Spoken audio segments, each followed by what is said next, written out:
बिस्मिल्लाहिर्रहमानिर्रहीम, अस्सलाम वालेकुम। मैं हूं आपकी मेज़बान नदा आसिफ। नाज़रीन, आपको बताएं कराची में फिर से एक बार इंतखाबी मैदान सजने की तैयारियां। आपको बताएं मुल्क भर में कौमी असम्बली की 33 नशस्तों पर ज़िमनी इंतखाबात के शेड्यूल का ऐलान कर दिया गया है। शहर कायद के 9 हलकों में इलेक्शन होगा।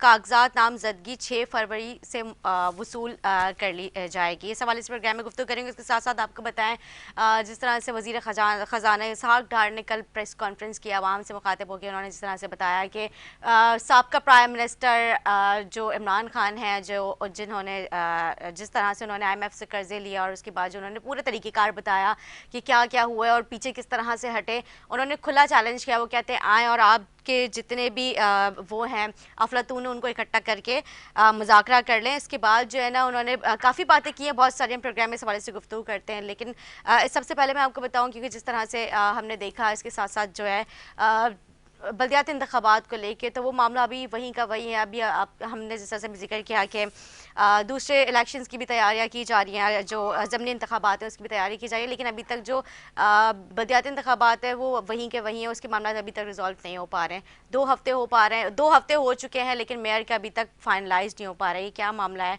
क्यों नहीं अभी तक मामला ये हल होकर दे रहा, मेयर क्यों नहीं फाइनल किया जा रहा है? इस वाले प्रोग्राम में गुफ्तगू करते हैं। हमारे साथ मौजूद हैं PTI से, मैं आपको खुशामदीद कहूँगी, जदून साहब से हम गुफ्तगू करते रहेंगे, लेकिन एक शॉर्ट ब्रेक लेंगे। ब्रेक के बाद हाजिर होंगे, हमारे साथ रहें।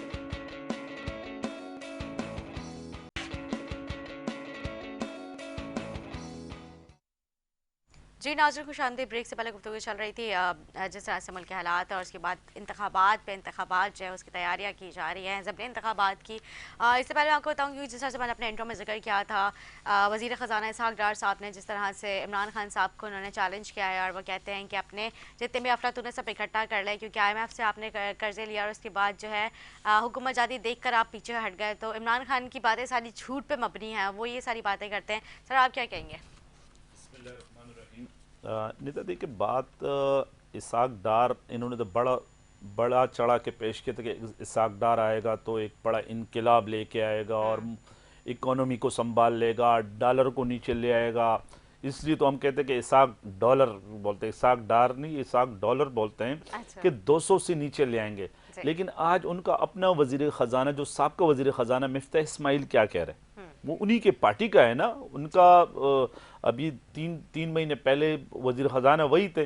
वो इनके मुतालिक क्या कहते हैं, ये तो खाली नाकाम हो चुके हैं और इनके पास कोई रास्ता नहीं है अभी कि भाई ये कहाँ जाए। अब वो मलबा तहरीक इंसाफ पे डालना चाहते हैं, इमरान खान साहब PTI की गवर्नमेंट पे डालना चाहते हैं, जबकि हमारी गवर्नमेंट जब 1 साल पहले 11 महीने पहले हमारी गवर्नमेंट ख़त्म कर रहे थे, तो उस वक़्त सारे रिजर्व सामने सबको पता है कि कितने रिजर्व हमारे पास पड़े हुए थे, एक्सपोर्ट के हवाले से कि मुल्क तरक्की की तरफ था, हर चीज़ यानी मसलन उस पर था। और हमने बड़े अच्छे मुआहदे मुख्तलिफ, उससे रूस के साथ हम जी। मुआहदा गए थे करने के भाई वो हमें वहाँ से पेट्रोल सस्ता मिलेगा, गंदम सस्ती मिलेगी, गैस। लेकिन इन्होंने आने के साथ वो अपने केसेस ख़त्म करने में लग गए और अपने जो थे फिर वो पुराने अरबे इन्होंने इस्तेमाल करना शुरू कर दिए, लूटना शुरू कर दिए, लेकिन वो क्योंकि उन्होंने जाहिर तो 3 साढ़े 3 सागदार साल साहब ये ने तो हुकूमत से बाहर थे। कल सर सागदार साहब ने तो कल जो है पूरे फैक्ट्स एंड फिगर्स के साथ उन्होंने साइड ब्रीफ किया है। देखिए, बात ये ना हमने पहले कहा, शौकत तरीन साहब ने कहा कि आए हैं बैठे मुनाजरे के लिए, तो शौकत तरीन साहब, हमारी पूरी टीम बैठी हुई है ना, शौकत तरीन साहब और उनकी पूरी टीम। जी। तो उन्होंने तो इनको पहले कहा था कि आए, मैं बताता हूँ कि कहाँ कहाँ पर आपकी नाकामी है, कहाँ कहाँ पर आप नाकाम हुए। तो वो तो पहले हमने इनको मुनाजरे की चैलेंज दी थी और वो तो हमें मंजूर है। सही।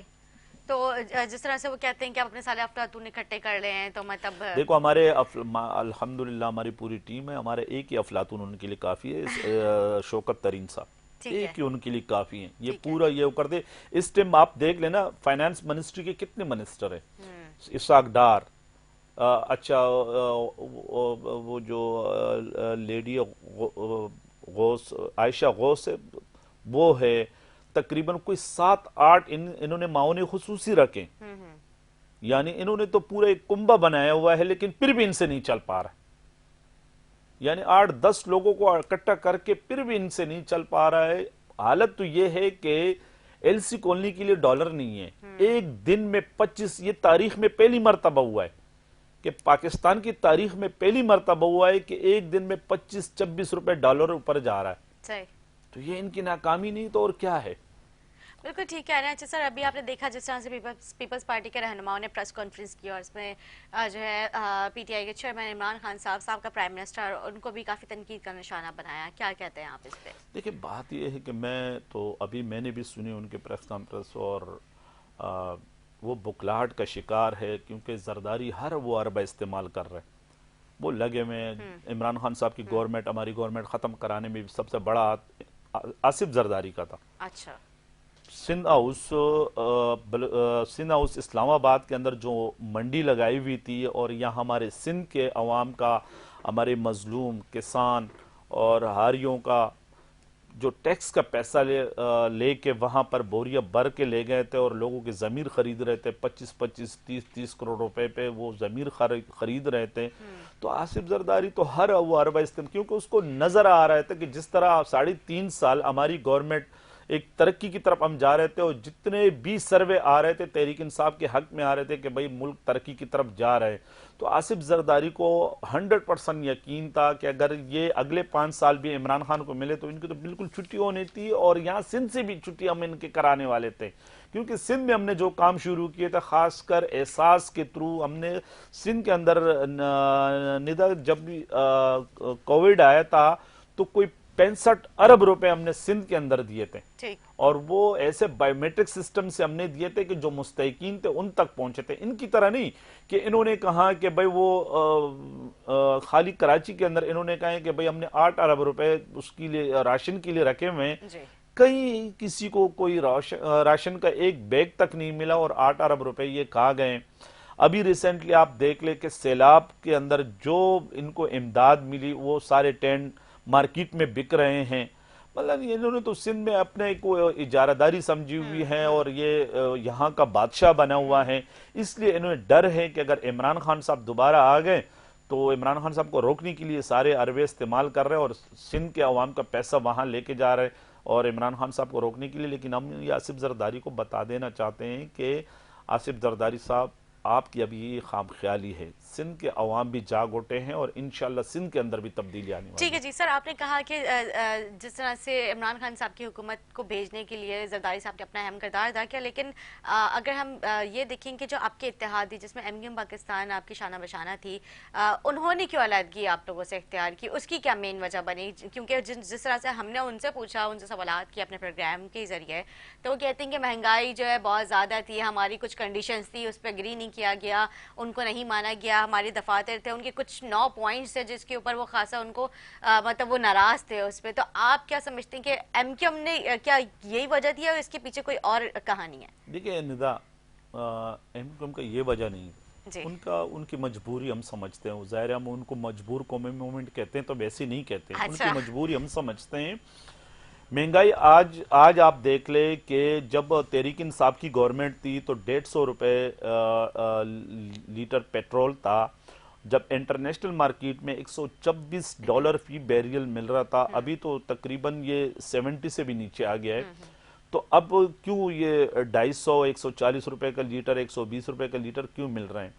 जब तहरीक इंसाफ की गवर्नमेंट थी तो आटा 60 रुपए किलो था, अब 130, 135 रुपए का नहीं मिल रहा है। तो क्या महंगाई अभी ज्यादा बढ़ी नहीं? मतलब 11 महीने में 100% बढ़ी है। हर चीज के रेट जो ना इंक्रीज हुए और बढ़ी है। तो क्या एमक्यूएम वाले मेरे भाइयों को अभी महंगाई नजर नहीं आ रही है? क्या मैं इनसे पूछना चाहता हूं कि इनके ऑफिसेस खुल गए हैं? क्या मैं अपने एमक्यूएम के भाइयों से पूछना चाहता हूं कि जो लापता नौजवान थे वो बाजियाब हो गए? देखिए, कुछ भी ये इनकी मजबूरी थी। जब हम गए थे इनके बादराबाद, असद उमर साहब के साथ हमारा डेलीगेशन गया था, खालिद मकबूल सदीकी ने कहा था कि हमें एक फोन कराए। एक फोन कराए तो हमने कहा कि वो फोन तो हम आपको नहीं करा सकते। फोन कहाँ से कराए? बस वो आप सीनियर साफी आप समझ गए होंगे कि भाई कहाँ से। वो कह रहे, उन्होंने कहा कि हम तहरीक इंसाफ के साथ हमारी कोलिशन बड़ी बेहतरीन है, हमारे जो भी डिमांड थे इन्होंने पूरे किए। आप वही फोन तो नहीं कराने की बातें कर रहे हैं जो हुकूमत बनाने हैं, जिनका अहम किरदार होता है? बस वही समझो, वही है ना कि उनका फोन भी वो कह रहे कि भाई हमें फोन कराएं। बस वो हमने कहा कि भाई हम तो फोन आपको नहीं करा सकते कि भाई अगर हमने आपके साथ जो कमिटमेंट की, अगर हम उस पर पीछे हटें तो आप हमें बताएं। ठीक। खुद उन्होंने एक्सेप्ट किया सबके सामने कि नहीं, जो जो कमिटमेंट आपकी हमारे साथ हुई थी उस पे आप हो, लेकिन हम मजबूर हैं, हमारी भी कुछ मजबूरियां हैं। ठीक है। तो इसलिए वो तो अभी फिर अभी आप लोगों ने फोन नहीं कराया था उन्हें? देखिए, हम फोन क्यों कराएं उनको, सही। हम हमारी जो इनके साथ कमिटमेंट हुई थी, हम उस पे पूरा, इनके कमिटमेंट पे पूरा उतरे। मतलब हमने मतलब आपका साथ देने के लिए फोन कराना था और आपका साथ छोड़ने के लिए भी उनके पास फोन आया था? भाई बात ये है कि शायद ये उनके जहन में ये हो अच्छा। कि भाई उनके जहन में उनको किसी ने फोन किया हो। जी। बात ये है कि भाई हम तो गए थे, हमने जब गवर्नमेंट बनानी थी तो हम इनके पास गए थे, और इन्होंने जो एग्रीमेंट हमारे साथ किया था, एग्रीमेंट तो इन्होंने उनके साथ भी किया था ना, अभी जब एपीडीएम के साथ किया था, और इन्होंने बाकायदा साइन किया था, हमारे साथ तो साइन भी नहीं किया था। अभी तो इन्होंने स्टंप पेपर पे साइन करवा के, और उस पे जामिन मौलाना मोहतरम मौलाना फजल रहमान साहब भी बने थे, मोहतरम शहबाज शरीफ साहब भी बने थे, और सारे इन्होंने साइन किए थे। तो मैं अपने एमक्यूएम के भाइयों से पूछना चाहूंगा कि क्या आपके वो डिमांड पूरे हो गए, आपके ऑफिसेस खुल गए, आपके लापता नौजवान बाजियाब हो गए, आपको कराची के लिए कोई मेगा स्कीम दे दी उन्होंने? हमने तो आपको बाकायदा फंड दिए थे। निदा भी रिसेंटली जब हमारी गवर्नमेंट खत्म हुई थी तो कोई 15 अरब रुपए हमने अलग से, जो ये अब एरियाज में छोटे छोटे काम, सेवरेज का, पेवर ब्लॉक और पानी के लेने को दुरुस्त करना, ये पार्क्स और उसके लिए रखे थे, जिसमें इनका शेयर बन रहा था 5.5 अरब रुपए। किसका? एमक्यूएम का। अच्छा। हमने कहा था कि आपकी हुकूमत जाने के बाद 15 अरब रुपए में 5.5 अरब इनके बन रहे थे, 5.5 अरब, और तकरीबन कुछ वो कटौती करके उस वक्त फिर वो रह गए थे कोई 13 अरब रुपए, कोई 7.5 अरब रुपए तहरीक इंसाफ के एमएनएस को मिलना था अपने इलाकों में काम कराना। हमारे वाले रिलीज नहीं हुए थे, सबसे पहले इनके रिलीज करा इनको दिए मिल थे। चुके थे। बिल्कुल इनको, और उनके टेंडर भी हो गए थे। ओके। निदा उनके टेंडर हो गए थे, और बाकायदा पीडब्ल्यूडी ने उसके टेंडर भी किए थे। ठीक है जी, हमारे साथ मौजूद है लाइन पे एमक्यूएम पाकिस्तान से एफबी जलानी साहब। सर, आपने शाहनवाज जदून साहब की जो एमपी हैं, आपने उनकी पूरी गुफ्तगू सुनी, आप इस पे अपना क्या इजहार करेंगे, ख्याल आपका? जी। बहुत शुक्रिया निदा आपका। और भाई है मेरा जदून जो है, जी जी। और जिस तरह पहले सब लोग बोलते हैं कि पठान वाकई में बहुत जो है ना मासूम होते हैं, तो वाकई में ये भी बहुत मासूम है। और जिस तरीके से बात कर रहा था और मैं सुन रहा था, तो मेरी यही ख्वाहिश होगी कि ये भी उसी तरीके से मेरी बात को सब्र तहम्मुल से सुने जिस तरीके से मैंने इनकी बात को सुना है। जी ठीक है। और इनसे ये पूछें कि जब ये हुकूमत बना रहे थे तो एमक्यूएम इनके पास चलकर गई थी या ये एमक्यूएम के पास चलकर आए थे? ठीक। 1984 से लेकर आज तक की हिस्ट्री है कि एमक्यूएम ना तो हुकूमत बनाने के लिए और ना हुकूमत गिराने के लिए किसी के दरवाजे पर चलकर गई है ना। चाहे वो सियासी पार्टी सिंध की सतह की हो, कराची की सतह की हो, या पूरे पाकिस्तान की सतह की हो, ये एजाज एमक्यूएम के हिस्से में आता है हमेशा से कि जब भी किसी को जरूरत पड़ी है, वो एक दफा नहीं, एक ही हुकूमत बनाने के लिए 5-5 दफा चलकर जो है वो एमक्यूएम के दरवाजे पर आया, एमक्यूएम के मरकज पर आया है। सही। ठीक है। और उसमें इमरान खान साहब से लेकर कौन सी पीटीआई की आला क़यादत और नहीं है जो एमक्यूएम के दरवाजे पर चलकर नहीं आई।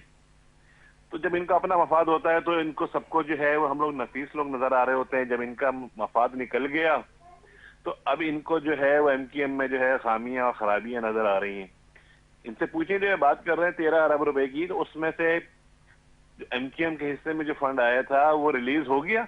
जी हाँ, उसके टेंडर भी हो गए थे। अब मेरी बात सुन लेना। उसके टेंडर भी हो गए थे, उसके प्रूफ भी पड़े हुए पीडब्ल्यूडी से इनके पहले जो ना उनको वो टेंडर हो गए थे, और इनके जो एमएनएस को फंड मिला था वो अलग था। ठीक है जी। जी जलानी साहब, जी अब मेरी बात जी। टेंडर हो जाना, सारी चीजें हो जाना, काम अभी आपकी हुकूमत खत्म हुए आज 1 साल होने वाला है ना, अप्रैल में या मार्च और अप्रैल के दरमियान में खत्म हुई है आपकी गवर्नमेंट। तो उस वक्त, और ये जो पैसे आए थे ये कौन से सन में आए थे ये भी आपको अच्छी तरह याद होगा। ठीक है। सारी चीजें आने के बाद आज तक उसके वर्क ऑर्डर नहीं निकले, और ये कराची शहर की बात कर रहे हैं, सेहत कार्ड हो और जितने भी कार्ड थे इन्होंने एमपी एमएनएस बने ये कराची शहर से। और हमें इस चीज पे कोई एतराज नहीं है, अंदरूनी सिंध में दिए, वहां पे भी हमारे भाई रहते हैं, लेकिन इस शहर कराची के कितने लोगों को ये कार्ड इन्होंने दिए? क्या शहर कराची में कोई गरीब इंसान नहीं बसता? ये जहां से सिर्फ इन्होंने वोट लेने थे, जहां से अलीम आदिल शेख ने अंदरूनी सिंध का दौरा करने जाता था, वहां पे जाके 1000 और 500 कार्ड वो इस वजह से देकर आता था कि लोग उसके जलसे में, उसकी रैली में वहां पे शरीक हो। ठीक है, तो अपना किबला दुरुस्त करें। और जहां तक एमकेएम के ऑफिस खुलने का ताल्लुक है और साथियों की बाजियाबी का ताल्लुक है, और हमने जो अच्छा सर, अभी आपने कहा जलानी साहब, अभी आपने कहा कि एमकेएम में हुकूमत से अलहदगी के बाद जो एमकेएम बरी हो चुकी है, लेकिन हुकूमत से जब अलहदा हुई थी एमकेएम पाकिस्तान, तो उसके बाद प्राइम मिनिस्टर और बाकी इनकी जो सीनियर क़यादत है वो एमकेएम बहादुराबाद के मरकज खुद चल कर आए थे, जिसपे जो है एक बाकायदा हमने देखा भी था कि सब खड़े हुए आपके एमएनएस एमपीएस, काफी खुश दिली से आप लोगों ने इनका वेलकम किया था कराची में, और उसके बाद हमने देखा कि एकदम से जो है रास्ते जुदा जुदा। लेकिन उसके बाद अभी जिस तरह से अभी मुझे जदून साहब ने बताया कि कोई टेलीफोन का कोई सिलसिला क्या फोन करवाएं, तो वो क्या मामला है? फोन कराने की जहां तक बात है निदा, वो तो फिर जदून को पता होगा कि अच्छा। कौन फोन पर चलकर हमारे पास आता है और कौन फोन पर चलकर जो है हमारे पास से जाता है ना। ठीक है, तो मुझे फोन नहीं पता कहाँ कि से होता है वो कौन, वो इन्हें पता होगा ना जो बात कर रहे हैं फोन की। अगर अच्छा। ये फोन पर हमारे पास आ रहे हैं तो इन्हें पता होगा इनके पास कहाँ से फोन आया और ये क्यों हमारे पास चलकर आया। हमारे पास तो नहीं आता, लेकिन इन्होंने कहा था, खालिद मकबूल साहब ने कहा था कि हमें फोन करा। तो सर वो फोन कहाँ से हो रहा था? मतलब मेरा भी भाई ये तो मासूमाना इनको सवाल है बेहतर कि पता होगा लंदन ना। से होना था, कराची ये भाई है, मेरा भाई है माशाल्लाह, हो रहा था, कहाँ से होना था? मेरा भाई है माशाल्लाह बड़ा, लेकिन ये ना कि जाहिर है हम इनकी मजबूरियों को समझते हैं, ठीक है, इनकी ठीक मजबूरियों को है समझते हैं इनका। जी, मेरी बात सुन ले, मजबूरी में इंसान चलकर जाता है, चलकर नहीं आता किसी के पास। यानी हम फिर भी आएंगे आपके पास, आप हमारे भाई हैं, हमारे साथ अच्छा वक्त गुजरा है, हम आएंगे, हम यही तो नहीं बोल रहे हैं। 3.5 साल तक हम पीटीआई को यही समझाते रहे कि भाई होश के नाखून लो, एमकेएम जब हुकूमत बना सकती है तो एमकेएम हुकूमतें गिराती भी आई है। ठीक है। और जब एमकेएम ने अपना एटीट्यूड इनके साथ चेंज किया तो इनको नजर आया कि आज ये कहाँ खड़े हुए। जिलानी भाई से लोगों को महंगाई कम हुई है, जो लोगों की गवर्नमेंट छोड़ रहे थे, आज वो खुद जो है वो कहाँ बैठे हुए और कहाँ पे जो है जमानतों के लिए जो है वो किसी के पांव पकड़ रहे हैं और किसी के हाथ चूम रहे हैं। तो ऐसा नहीं है। क्या वजह थी कि इन्होंने पंजाब की हुकूमतें अपनी खुद खत्म की, इन्होंने केपीके से हुकूमत खत्म की, और आज जो है वो जिस हाल में, एमकेएम ने तो हर हाल देखा हुआ है, अच्छे से अच्छा हाल भी देखा है और बुरे से बुरा हाल भी देखा है। और इस शहर कराची के लिए जो भी जिस सतह तक भी एमकेएम को जाना पड़ेगा, इंशाल्लाह एमकेएम जाएगी। 3.5-4 साल इन्होंने जो शहर कराची के साथ जुल्म किया है ना, अवाम भूली नहीं है। अभी जो रिजल्ट आया है बल्दियाती इलेक्शन का, वो भी पूरे कराची और पूरे पाकिस्तान ने देखा है कि क्या हाल हुआ है पीटीआई का। ठीक और है, इंशाल्लाह अभी जो ये ज़मनी इलेक्शन होने जा रहे हैं, इसमें एक सबक और भी देंगे इंशाल्लाह। ठीक है जी। सर जदून साहब कहते हैं कि मेरा भी मासूमाना सवाल है, वो ये कहते हैं कि जब आपने हुकूमत छोड़ी थी उस वक्त महंगाई की शरह देखी और अब उसकी दुगनी तिगनी महंगाई हो चुकी है, तो अब क्यों एमकेएम चुप है? क्यों नहीं कुछ कह रही है एमकेएम? अभी भी तो हुकूमत का हिस्सा है आप। वो जो 3.5 और 4 साल के अरसे का जो कर्जा है ना इस मुल्क के ऊपर, वो गुज़श्ता 25 साल और 30 साल के अरसे से ज्यादा का कर्जा है। तो सर कर्जा तो उस वक्त भी था। वो शुगर मिलों का, ये क्या उस वक्त कर्जा नहीं था?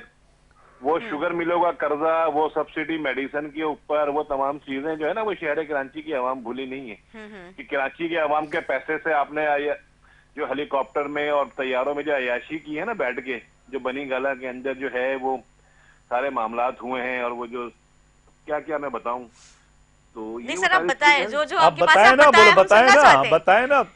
तो पूरी दुनिया बता रही है, मुझसे ज्यादा मीडिया बता रहा है, मैं भी बताएं ना, करूंगा तो अच्छा नहीं लगता।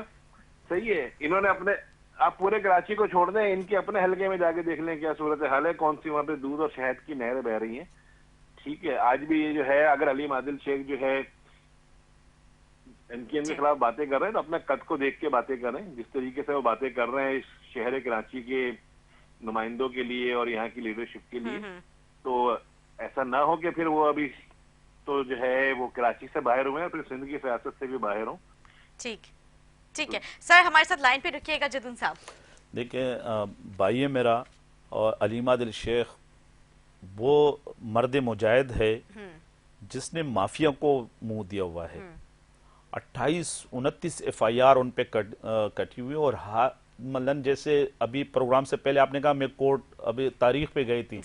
अलीम आदिल शेख का एक पांव यहाँ कराची में होता है कोर्ट में, दूसरा गोटकी में होता है, तीसरा सक्कर में होता है। लेकिन वो झुका नहीं, झुका नहीं। हर बार इन्होंने इस्तेमाल किया है इस नाअहल सूबाई गवर्नमेंट ने उसके खिलाफ, फेडरल गवर्नमेंट ने, यानी लाहौर में उन पे जो ना वहां पर उनको अरेस्ट किया गया और उन पे झूठी FIR कटवा दी गई, लेकिन अलीम आदिल शेख झुका नहीं। दूसरी बात मेरे भाई ने की ना, मेरे भाई अभी रिसेंटली कराची के अंदर जो बल्दियाती इलेक्शन हुए, इनको कहें कि दिल पे हाथ रख के अल्लाह को हाजिर नाजिर जान के कहें कि ये फेयर इलेक्शन हुए। अभी मेरे पास रिजल्ट, मैंने कहा मेरे अपने हल्के के रिजल्ट पड़े हुए मेरे पास, फॉर्म 11, 12 मेरे पास पड़े हुए हैं, जो 4 UC हम जीते हुए हैं। दूसरे दिन रिजल्ट चेंज कर दिया है PTI कि कोई तकरीबन 45 UC ऐसी हैं जो हम जीते हुए हैं। अच्छा। हमारे पास कंप्लीट रिजल्ट है, हम इलेक्शन उसमें ट्रिब्यूनल में चले गए, लेकिन वो इलेक्शन तो नहीं था वहां पर। वो तो पीपल्स पार्टी ने मसलन ये है कि वो DC भी उनका और AC, DC DRO था, AC जो था वो असिस्टेंट वो अपना RO था, वो तो पीपल्स पार्टी का इलेक्शन था। हमने तो कहा कि ये इलेक्शन, इससे बेहतर था कि पीपल्स पार्टी इलेक्शन ही ना कराते, ठीक है। इलेक्शन खुद वो अपने इस टाइम जितने भी ये करप्ट माफिया है ना, उनके अजाब पे सवार। यानी आप सुबह से देख ले, अभी ये दूसरी प्रेस कॉन्फ्रेंस इनकी चल रही है। जी। इससे पहले इनके फरतुल्लाह बाबर और अभी फिर ये शाजिया मरी और ये पूरा कमरुज़्ज़मान कायरा, इन सब को, क्योंकि जाहिर है इनको अपनी कश्ती डूबती हुई नजर आ रही है। और ये सारे, वो खान साहब कहते हैं कि चेक करो कोई रह तो नहीं गया, तो ये वही है ना। अब आप सुबह उठे तो जो भी है, चाहे वो मुस्लिम लीग नून हो, चाहे पीपल्स पार्टी हो, चाहे जमातुल उलमा इस्लाम हो, चाहे ANP हो, कोई भी छोटी से छोटी तंजीम हो, वो इमरान खान साहब के खिलाफ वो लगे रहते हैं। तो ज़ाहिर उस बंदे में कुछ है ना, वो बंदा जिस मुल्क के लिए वो कर रहा है, और इनको पता है कि अगर इमरान खान साहब को कॉर्नर करना बड़ा मुश्किल है। इसलिए इनको अपनी वो जो इन्होंने एम्पायर बनाई हुई हैं यहाँ पर, वो बचाने के लिए ये कर रहे हैं।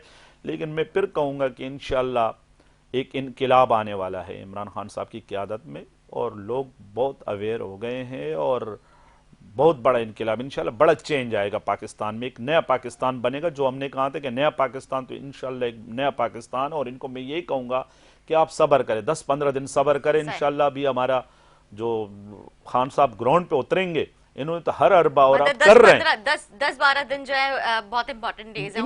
इंशाल्लाह वो खान साहब ग्राउंड पे उतरने वाले, और फिर ये देखेंगे कि भाई इनकिलाब कैसे होता है। इंशाल्लाह हम इनको दिखाएंगे। ठीक है जी, मैं जलानी साहब से उनकी भी जो है राय जानती हूँ सर। बड़ा क्योंकि जिस तरह से अभी मेरे प्रोग्राम में इंकशाफ हुआ है कि कुछ बड़ा चेंज आने वाला है, नया पाकिस्तान बनने वाला है, तो आप क्या समझते हैं, कुछ नई चेंजिंग्स आने वाली हैं? क्योंकि खान साहब खुद उतरने की, जिस तरह से उन्होंने, जदून साहब ने कहा कि वो खुद मैदान में उतरेंगे। जी जी जलानी साहब, मेरी आवाज आ रही है आपको? मेरे ख्याल से उन तक मेरी आवाज़ पहुंच नहीं पा रही है। तो सर, तो क्या इनकलाब होगा, क्या चेंजिंग्स आने वाली हैं, किस तरह? क्योंकि हमने जब नया पाकिस्तान, इमरान खान साहब ने जब नारा लगाया था नया पाकिस्तान का, तो हमने देखा था जो नया पाकिस्तान था उसमें कोई उस तरह की तब्दीली नहीं आई थी। निदा, बात यह है कि तब्दीली क्यों नहीं आई थी। मैंने आपको कहा है कि एहसास प्रोग्राम देके एक बेहतरीन और इंटरनेशनली तौर पर उसको सराहा गया, और इसी तरह हेल्थ कार्ड पंजाब और KP में, सिंध में भी हम लाना चाहते थे। अभी ये मेरा भाई उसमें बोल रहा था कि सिंध में, कराची में आपने क्यों नहीं दी।